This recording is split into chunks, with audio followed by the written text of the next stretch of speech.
Radio صدائے حریت جموں کشمیر ہے پیش خدمت ہے خصوصی اپڈیٹ۔ غیر قانونی طور پر بھارت کے زیر تسلط جموں کشمیر میں کورونا وبا کے دوران کشمیریوں کی پریشانی کئی گنا بڑھ گئی ہیں۔ ایک طرف تو مودی کی فسطائی بھارتی حکومت کورونا کا بھارتی قسم کا ملک بھر میں پھیلاؤ پر قابو پاؤن میں بری طرح ناکام ہو چکی ہے، تو دوسرے پاس ہے مودی حکومت نہ صرف یا موذی وبا جان بوجھ کے جموں کشمیر منتقل کر رہی ہے، بلکہ اس دوران اپنا فوجیاں نے بھی کھلی چھوٹ دے رکھی ہے کہ بھارتی فوج لاک ڈاؤن کی آڑ میں کشمیریاں نہ قتل، گرفتار اور ان پر تشدد کرن میں بڑی آسانی محسوس کریں۔ بھارت کورونا لاک ڈاؤن نہ نافذ کرن کا نامور مقبوضہ کشمیر میں اپنی جابرانہ پالیسی جاری رکھے ہوئے ہے۔ کشمیری پچھلا 2 سالوں دے مسلسل دورہ لاک ڈاؤن کو عذاب بھگت رہی ہے۔ بے روزگاری اور مہنگائی ان پر مسلط کی گئی ہے، اور ان کورونا وبا کے دوران بھارتی حکومت نے کشمیریاں نہ بیار و مددگار مرن کے واسطے چھوڑ دیتا ہے۔ مودی حکومت وبائی امراض کا خاتمہ کا سلسلہ میں جموں کشمیر میں لاپرواہی اور جانبداری دے کام لے رہی ہے، اور کورونا کی آڑ میں ہندوتوا ایجنڈا نہ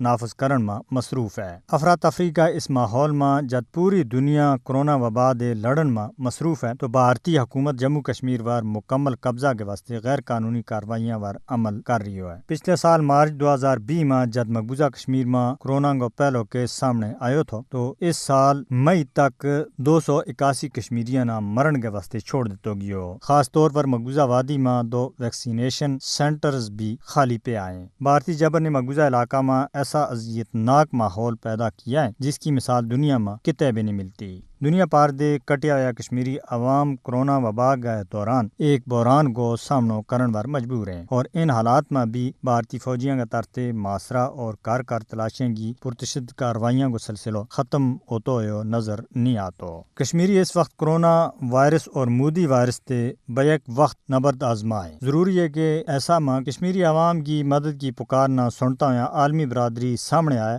مقبوضہ کشمیر میں جنگی جرائم پر مودی حکومت نہ جواب دہ بنائے، اور کورونا وبا کا قہر دے کشمیریاں نہ بچاؤن کے واسطے فوری نوعیت کا اقدام کرے۔